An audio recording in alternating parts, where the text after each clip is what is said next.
Começa agora o programa Hora e a Vez da Pequena Empresa, sempre levando para você muitas informações e atrações. Confira.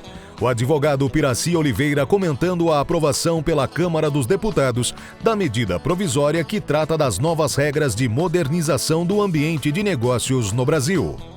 O economista-chefe do Banco BV, Roberto Padovani, falando sobre o atual momento econômico e os desafios que virão pela frente. O advogado tributarista Mário Franco, analisando os pontos centrais da reforma tributária. E nesta semana, o presidente do Simp, Joseph Cury, entrevista o ex-governador do estado de São Paulo, Márcio França. Fique conosco.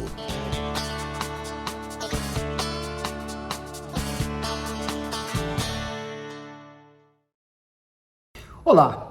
O programa de hoje é uma celebração a todos os empresários, aqueles que empreendem no Brasil de um modo geral. Nós estamos falando da medida provisória 1040/2021, que foi aprovada pelo Congresso com mais de 500 votos e agora foi remetida ao Senado para nova avaliação e em breve será sancionada, com certeza, até porque é um ato de iniciativa do Executivo, e estará vigendo nos próximos dias, no máximo semanas, entre nós. MP 1040/2021. Muito bem, essa medida provisória ela tem por escopo a melhoria do ambiente de negócio no Brasil. Então a ideia dela é tornar o Brasil uma das 50 mais eficientes economias do mundo. Hoje ocupamos a posição 124 num ranking de 190 países, ou seja, péssimo. Fazer negócio no Brasil, bem sabemos, não é para amadores. Justamente agora esse regulamento busca a melhoria desse ambiente. Eu vou citar alguns dos itens desse verdadeiro marco institucional. O primeiro deles é a possibilidade de abertura de empresa em um dia. Então, a partir dessa medida provisória, a única inscrição que haverá de existir para que a empresa possa operar é o CNPJ. Acaba com a necessidade de inscrição estadual, municipal, no INSS e órgãos de classe. Basta o CNPJ para poder operar e isso acontecerá em apenas um dia. Muito bem, haverá emissão automática de licenças e alvará de funcionamento para riscos pequenos e baixos, que é a grande maioria das empresas. Então não haverá mais necessidade de aprovação prévia de alvará para funcionamento, aquela coisa mais básica. Para o registro das empresas, não será necessária a apresentação de documentos que já fazem parte da base de dados do governo. Então, os sócios, basta colocar o nome e o CPF e a base de dados do governo apresentará a comprovação e a origem e a prova dessa existência. Não há mais necessidade de juntar CPF, RG, comprovante de residência, enfim. O CNPJ poderá ser usado como nome empresarial, facilita a abertura da empresa, depois pode ser alterado, mas não precisa ter um estudo de viabilidade do nome para verificar se o nome pode existir ou não. Abre com o CNPJ, depois verifica o que vai acontecer. A junta comercial não arquivará mais documento físico, tudo será digital. Escaneou, mandou para lá, acaba o arquivo em papel. As procurações da junta comercial não precisam mais de firma reconhecida, basta assinatura simples com autenticação do próprio declarante de que a assinatura é boa. Acaba a diferença entre sociedades simples e limitadas, agora todas serão empresárias, um tipo apenas de sociedade. Criamos no Brasil uma situação boba de divisão entre as empresas que não serve para absolutamente nada. Assembleias gerais poderão ser efetuadas por meio digital, agora oficialmente, não mais no regime de exceção da pandemia. Qualquer assembleia poderá ser digital. O endereço da empresa poderá ser o endereço de um dos sócios, poderá ser um endereço quase que virtual, não precisa ter uma sede, aquela questão de IPTU, prova de que a empresa existe, pode ser no endereço de um dos sócios. Haverá a classe de votos, então uma cota ou uma ação poderá ter poder de voto até 10 vezes maior do que outras, de tal modo que você com 9% da empresa tenha o domínio dela toda, bastando que haja classificação de poder de voto. Então poderá haver classes de ações e de cotas com poder de voto maior. A citação das empresas se dará por meio eletrônico, bastando credenciar um e-mail que seja o recebedor dessas informações, como hoje funciona com o DEC. Então a gente está vendo que são medidas extremamente positivas, que vão trazer agilidade e segurança jurídica que tanto precisamos. Aguardemos a transformação dela em lei para que possamos ter esse ambiente ainda melhor no Brasil. Neste programa traremos novidades tão logo elas existam. Até lá!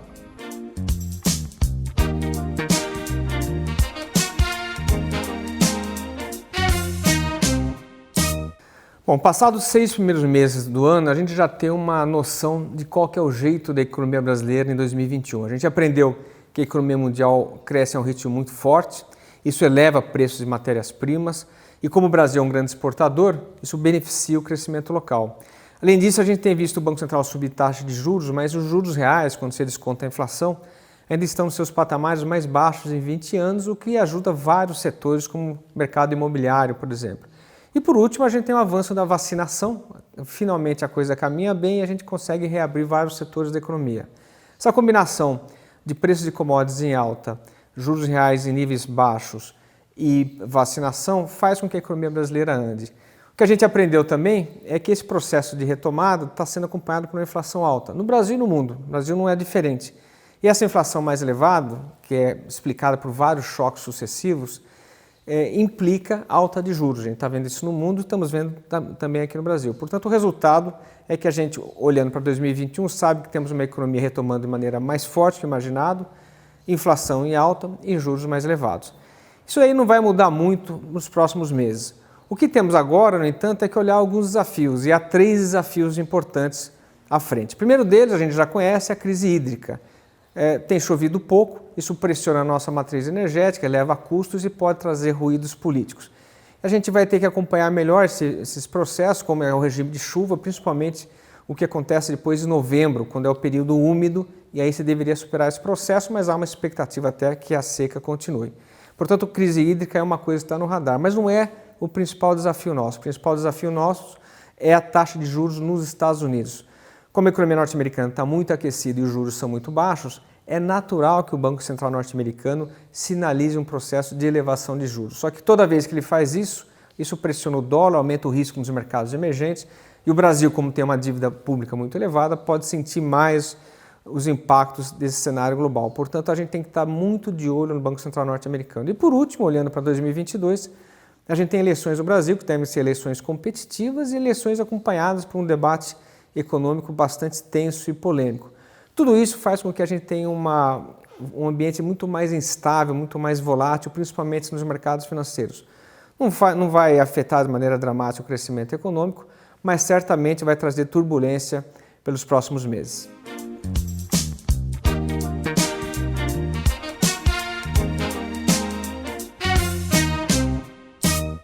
Hoje vamos falar da reforma tributária, a segunda fase, que foi entregue pelo ministro Guedes ao Congresso Nacional há aproximadamente 10 dias. Todos se lembram da primeira fase, que era a união do PIS e COFINS, aumentando a tributação no consumo para uma alíquota de 12%, permitindo alguns créditos. Nós já indicávamos naquela época que haveria um incremento de tributo. Esta segunda fase, que foi entregue agora, é sobre o imposto de renda da pessoa jurídica.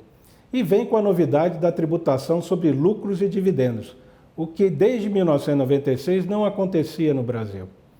Na verdade, você vai pagar mais imposto necessariamente, mesmo sendo microempresa, empresa de pequeno porte ou empresa do Simples, porque o limite de isenção é de apenas 20 mil mensais, né? Há uma série de outras maldades nesse projeto, como a eliminação da dedução do juros sobre capital próprio e a criação de uma série de normas antielisivas da distribuição disfarçada de lucro. Como, por exemplo, se um sócio pegar empréstimo da sua própria empresa, existindo lucro nessa empresa, vai ser considerado isso como uma distribuição de lucros e vai ser tributada a 20%. Se o sócio receber um pagamento de seguro-saúde, ainda que outros empregados também tenham, também vai ser considerado uma distribuição disfarçada de lucro. Tudo isso vai aumentar o litígio e é absolutamente desnecessário. O Brasil estava avançado, a tributação era só na pessoa jurídica. Poderia lá equilibrar, é mais fácil de arrecadar e tem menos força de fiscalização. Há outros impactos também na pessoa física. A eliminação do desconto padrão, o que vai elevar bastante a tributação na sua declaração de pessoa física também, porque muitas das pessoas não têm deduções suficientes e aquele desconto eliminaria uma série de falta de reajuste de tabela que existem já há algum tempo.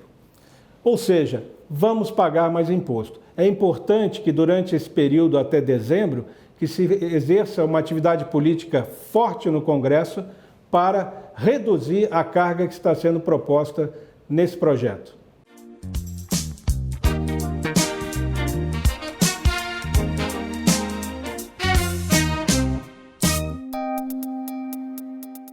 Entrevista da semana.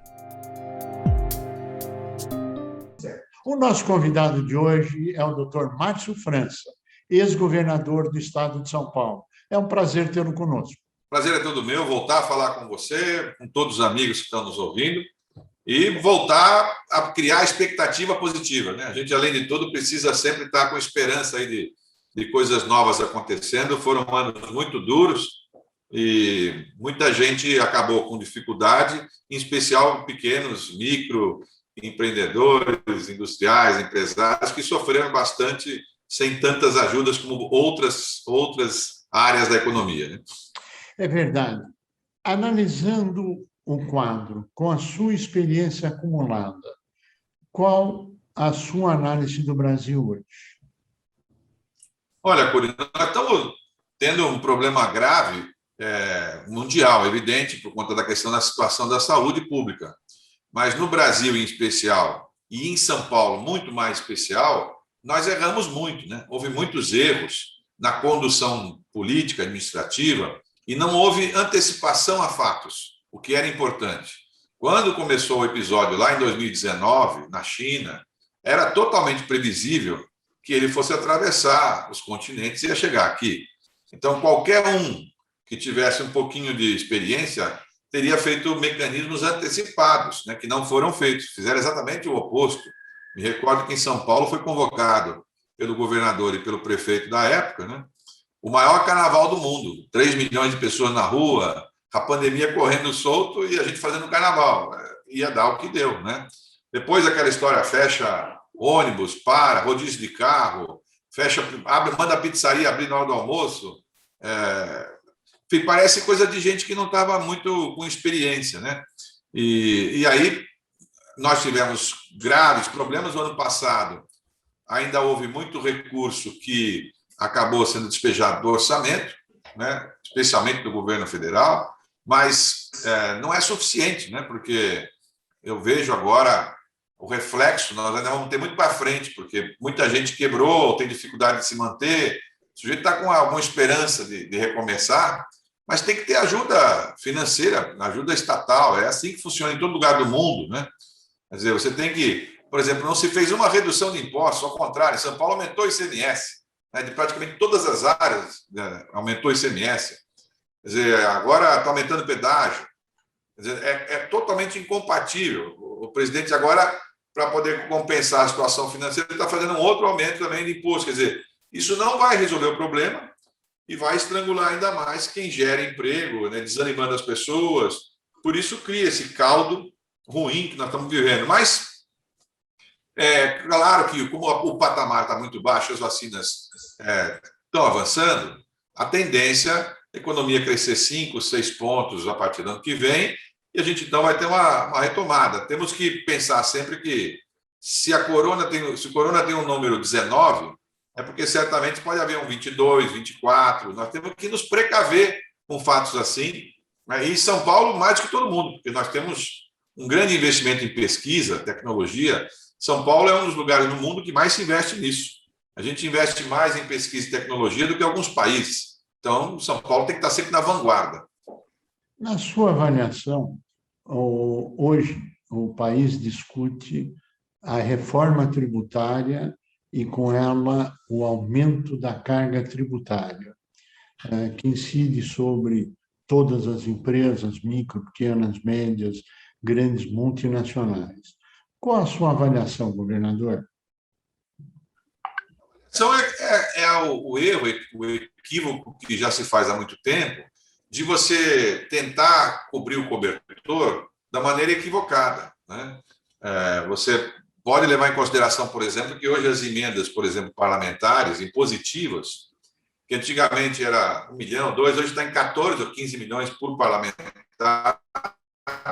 O relator tem 20 bilhões de emenda, 20 bilhões de emenda, né? Então, assim, são coisas desproporcionais. Nós estamos invertendo a lógica no sistema presidencialista, né? E, além de tudo, uns impostos absolutamente injustos, né? Porque, no caso do ICMS em especial, que é a principal fonte de renda dos estados, ele tem a fórmula invertida. Quer dizer, se eu comprar 1 quilo de arroz, eu pago o mesmo imposto do que a pessoa mais humilde que vai comprar 1 quilo de arroz ou a pessoa mais rica que vai comprar 1 quilo de arroz. Então, é claro que isso não é uma conta certa, né? Tem que haver uma maneira diferente de fazer isso, tem que ser regressiva, né? E tem muitas coisas que a gente relaxa, né? Abrindo mão, por exemplo, aqui em São Paulo, para você ter uma ideia, o governador Dória assumiu, acho que uns meses depois, ele propôs e aprovou, inclusive, a redução de 50% do ICMS do combustível de aeronaves. Então, no caso de São Paulo, houve uma redução de 900 milhões de arrecadação para 450 milhões. Quer dizer, São Paulo abriu mão de 450 milhões de arrecadação em combustível de avião, em alguns meses, né? Que, claro, afeta até agora. Esse ano passado, ele aumentou o ICMS de diversas áreas, de remédio à comida, de diversas áreas, né, para tentar compensar a situação difícil que ele ficou. E agora, acabou de aumentar 8% nos pedágios, por exemplo. Então, assim, é tudo ao contrário. Porque, sinceramente, você aumentar o ICMS do diesel, que as pessoas andam de ônibus, e de energia elétrica, e abaixar o ICMS do combustível de avião, claro que você favorece... Quantas companhias de avião tem no Brasil? De grande porte? 3? 4? Né? A multidão não tem acesso a isso. Então, são erros de avaliação. Nós teríamos que fazer uma reforma totalmente invertida. E, sinceramente, a reforma tributária é muito importante para simplificar, mas ela deveria ter sido feita no início do governo. Fazer agora no final do governo tem pouca chance de poder dar certo, né? Porque agora vem aquele prazo eleitoral, os deputados estão pensando como é que vão sobreviver eleitoralmente, né? Estão até votando mudanças de lei eleitoral, e depois os números de pesquisa saem todo dia. Cada vez que sai pesquisa, o deputado se anima ou desanima em relação a ficar aprovando coisas no atual governo. Nós já estamos praticamente envolvidos com a eleição do ano que vem.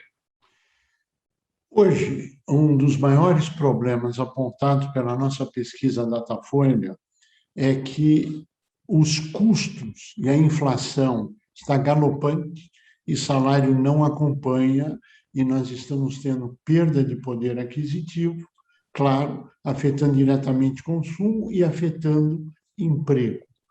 O senhor concorda que este é o quadro de hoje e qual a solução, na sua avaliação, que poderia ser realizada para mudar esse quadro?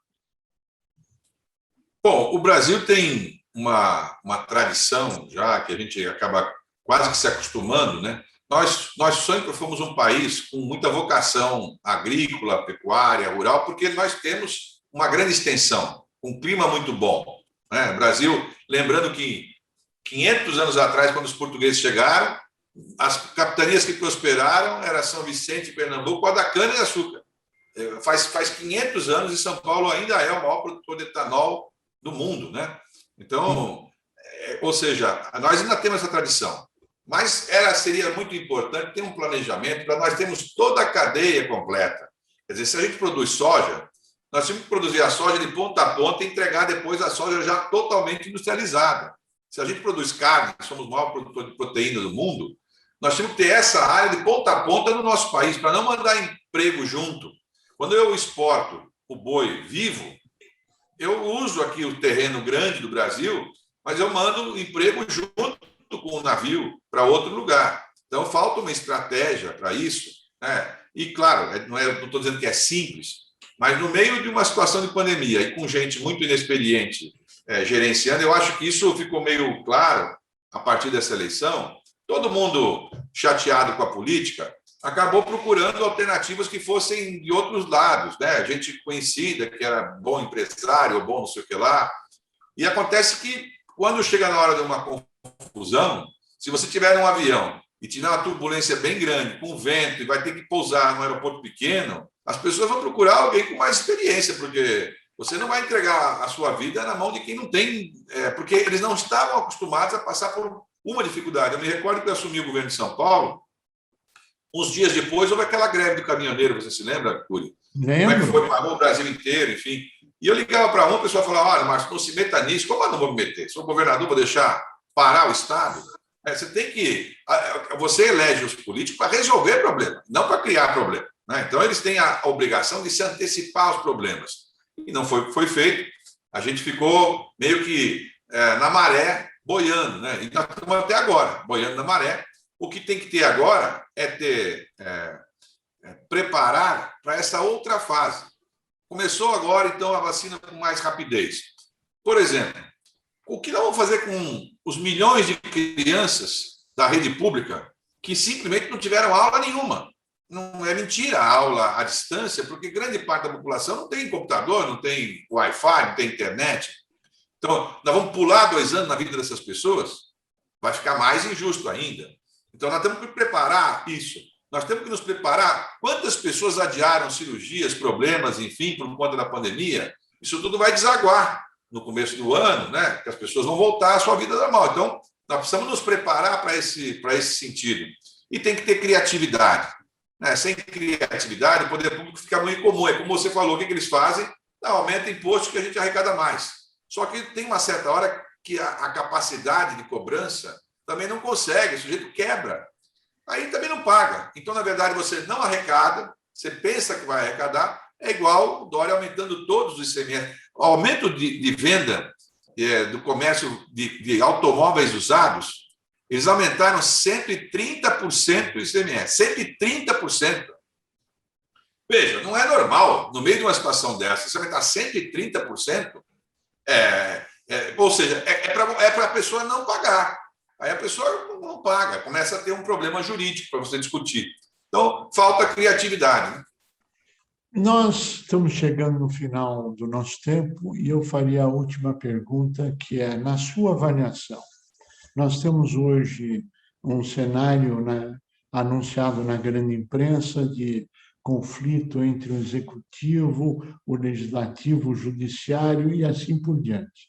O senhor vê risco de alguma ruptura institucional?